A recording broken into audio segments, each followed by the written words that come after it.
আজকে তোমাদের সঙ্গে একটা বিশেষ জিনিস শেয়ার করব, সেটা হলো আমার মায়ের হাতে লাগানো স্ট্রবেরি গাছ।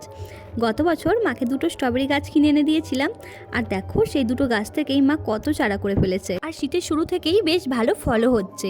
মা জানে আমি আসবো, তাই একটা স্ট্রবেরি আমার জন্য রেখে দিয়েছিল। আর সত্যি কথা বলতে নিজেদের ছাদ বাগান থেকে ফল পেড়ে খাওয়ার মজাটাই আলাদা। দেখো ফলটা কত রসালো ছিল। আর এখানে আমার বৌমনি সকাল সকালই ভাত বসিয়ে দিয়েছে, আর দিদি আনাজগুলো সব কুটে দিচ্ছে। ঠাকুরমশাই চলে এসেছেন পুজো করানোর জন্য, তাই বৌমনি গেছে পুজো করাতে। আজকে বাড়িতে একটু মাংস হবে, তাই এখানে কিন্তু মাংসরই সমস্ত কিছু মশলা রেডি করা হয়েছে। আর বৌমনি যেহেতু পুজো করাচ্ছে, তাই এখানে কিন্তু রান্নাটা বড়ই বসিয়ে দিয়েছে। এখানে মাংসর আলু ভাজা হয়ে গেছে, আর এটা হলো ভাজা আলু ভাতে খাওয়ার জন্য। তারপরে হচ্ছিল বেগুন ভাজা, শিম ভাজা, সেইগুলোই আর কি একটা একটা করে বড় করে নিচ্ছিল। এখানে একটা একটা করে ভাজাভুজি প্রায় কমপ্লিট হয়ে গেছে, আর এখানে মাংসটা ভালো করে ধুয়ে রেখেছে। এটা কিন্তু বৌমনিই করবে।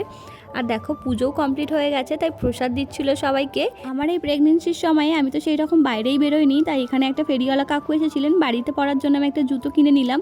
আমি কিন্তু কষা মাংস খেতে ভীষণ ভালোবাসি, সেটা তোমার জানেই। তাই মা আমাকে বাটিতে করে কষা মাংস দিয়ে গেছে, সেটাই বসে বসে খাচ্ছি।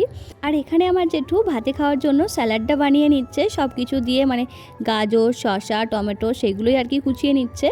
আর এখানে তো সব রান্নাই মোটামুটি কমপ্লিট, আর আমার বৌমনি আমাকে খেতেও দিয়ে দিয়েছে। দেখো কতটা মাংস দিয়েছে, যদিও বা আমি এতটা মাংস খেতে পারবো না।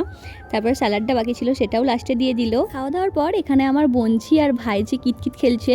দেখো ছোটবেলায় কিন্তু আমরাও এরকমভাবে কিতকিত খেলতাম, সেটাও তোমাদের সঙ্গে শেয়ার করে দিলাম। তো চলো টাটা, বাই বাই।